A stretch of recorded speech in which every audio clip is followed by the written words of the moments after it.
IPO market को लेकर sir एक बहुत बड़ा जो सवाल उठा है। ऑब्वियसली सेबी का काम है आईपीओस को रेगुलेट करना और देखना है कि जो पैसा यूज़ वो जो प्रोस्पेक्टस में बताया गया उसी तरीके से यूज़ हुआ है या नहीं हुआ है।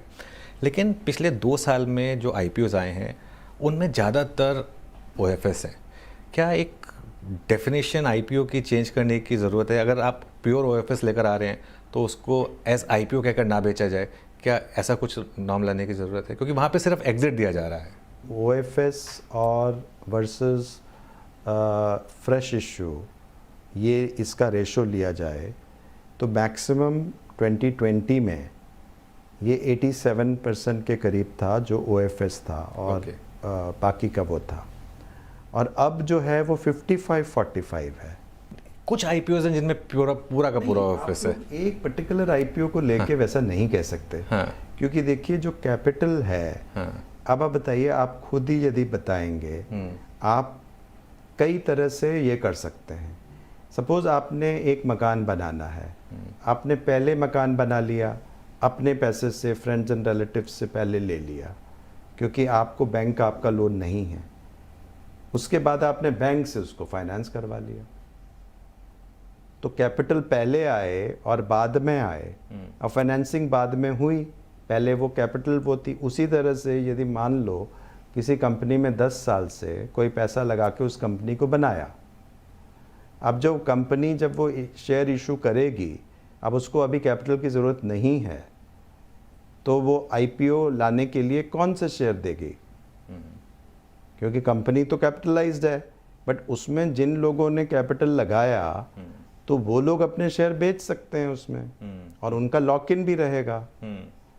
तो इसमें क्या बड़ी बात है? क्योंकि कैपिटल तो साइकिल में मूव करती है, आगे आ जाए पीछे आ जाए।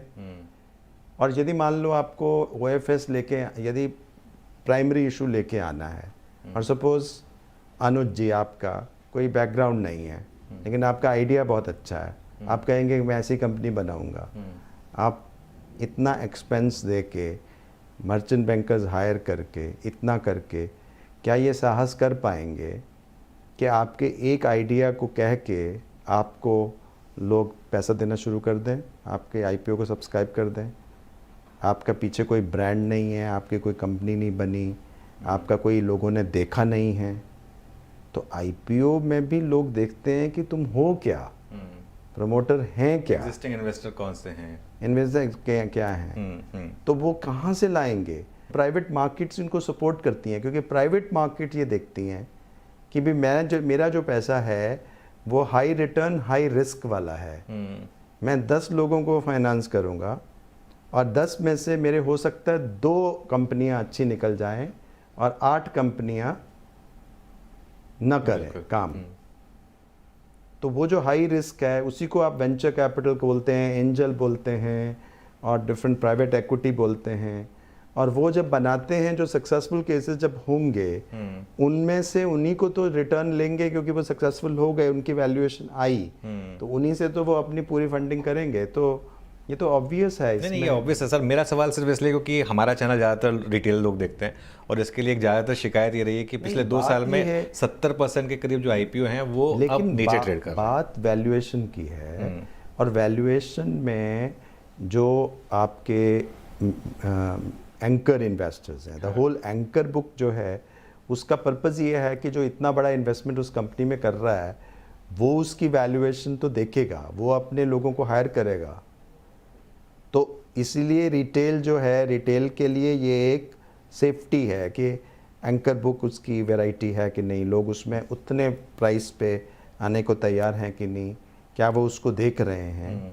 और हमने तो ये देखा है कि बहुत सारे म्यूचुअल फंड्स और बहुत सारे जो लोग हैं वो काफ़ी वैल्यूएशंस की चिंता करते हैं, और वो कहते हैं कि हम लोगों को यदि ये रीजनेबल वैल्यू, तो valuation issue is to be done through a book building process. Point is कि हर आईपीओ में लोगों को लगाना है और ये कहते हुए कि हम लिस्टिंग गेन के लिए जाएंगे, तो ये अच्छा इन्वेस्टर नहीं है, ये अच्छा इन्वेस्टमेंट आउटलुक नहीं है। आप एक दिन की वैल्यू जो सिर्फ पहले दिन होने वाली है, या दूसरे दिन होने वाली है, उससे आप एक कंपनी की लॉन्ग टर्म का कर रहे हैं। इसका मतलब पहले से ही आपका जो होराइजन है वो एक दिन तक सीमित है। और आईपीओ जो प्राइसिंग है वो, यदि वो एक प्राइसिंग में आपके पास चॉइस है, आप उसमें लगाइए या ना लगाइए। बिल्कुल। लेकिन आपका यदि ध्येय होगा कि पहले दिन मुझे कितना पॉप मिलेगा, हाँ, तो आप तो बेसिकली इन्वेस्टर हैं ही नहीं। हाँ,